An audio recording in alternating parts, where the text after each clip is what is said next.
Hello दोस्तों, स्वागत है आप सभी को अस्टेनो मास्टरमाइंड में। आज हम प्रैक्टिस करेंगे एसआई अस्टेनो का।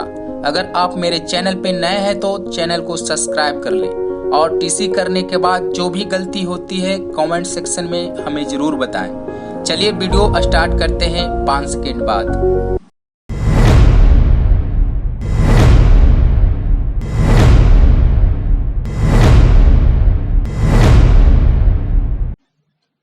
महोदय, मैं आपके यहाँ बहुत उत्सुकता के साथ इसलिए आया हूँ कि मैं अपनी आंखों से यह देख सकूं कि यहाँ क्या क्या हो रहा है और क्या करने का विचार है। स्वागता अध्यक्ष जी ने अपने भाषण में अभी दिग्दर्शन कराया कि यहाँ क्या तो आप करने जा रहे हैं, क्या क्या सरकार की ओर से किया जा रहा है और किन चीजों की कमी है। मैं इन सब चीजों के संबंध में केवल इतना ही कह सकता हूँ कि जहाँ तक मुझे मालूम है आपकी सरकार और केंद्रीय सरकार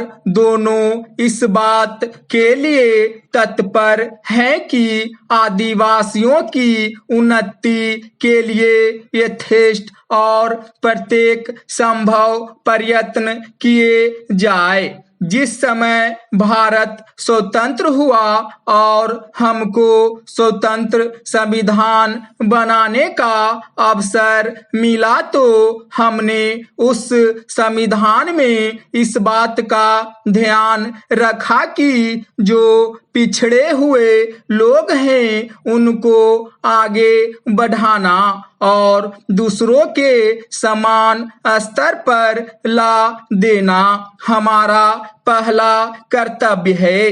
इसलिए संविधान में कुछ ऐसी विशेष धाराएं रखी गई है जिनके अनुसार पिछड़े हुए लोगों को आगे बढ़ाने का भार हमारे ऊपर आया।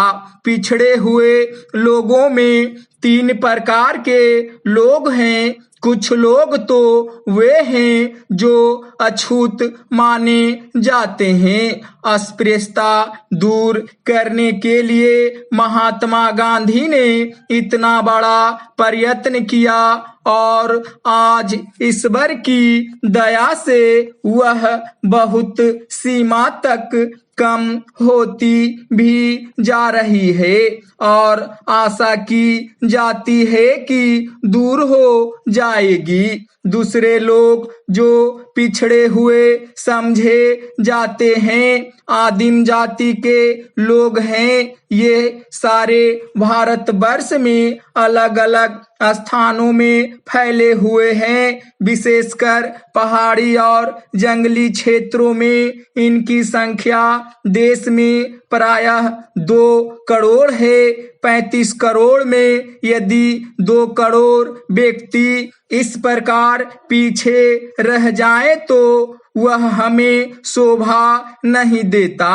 उनकी उन्नति करना हमारा परमावश्यक काम है। उनके अतिरिक्त कुछ वे लोग हैं जो इन दोनों से अलग परंतु वे भी किसी कारणवश अन्य की तुलना में पीछे हैं। इन सब के लिए हमारे संविधान में अलग अलग व्यवस्था की गई है। चेंज। जहाँ तक आदिवासियों का प्रश्न है उनके लिए विधान मंडलों और संसद में स्थान सुरक्षित रखे गए हैं। इन स्थानों के लिए वे अपने प्रतिनिधि चुनते हैं जो वहां जाकर उनके सुख दुख को रख सकते हैं और वहां से उनकी भलाई के लिए कुछ करवा सकते हैं। आज दिल्ली में जो संसद है और सभी राज्यों में जो विधानमंडल है उन सब सबको सदस्यों में आदिवासियों के प्रतिनिधि भी है और उनको वही अधिकार प्राप्त है जो और किसी दूसरे प्रतिनिधि को इसके अतिरिक्त आदिवासियों के संबंध में, विशेषकर असम में जहां उनकी संख्या बहुत अधिक है और जो अन्य स्थानों के आदिवासियों से कुछ भिन्न भी हैं, उनको कुछ विशेष सुविधाएं दी गई है। अन्य स्थानों में जैसे यहाँ स्थिति है, उस स्थिति के अनुसार प्रबंध करने के लिए मैं समझता हूँ कि आदेश दे दिए गए हैं।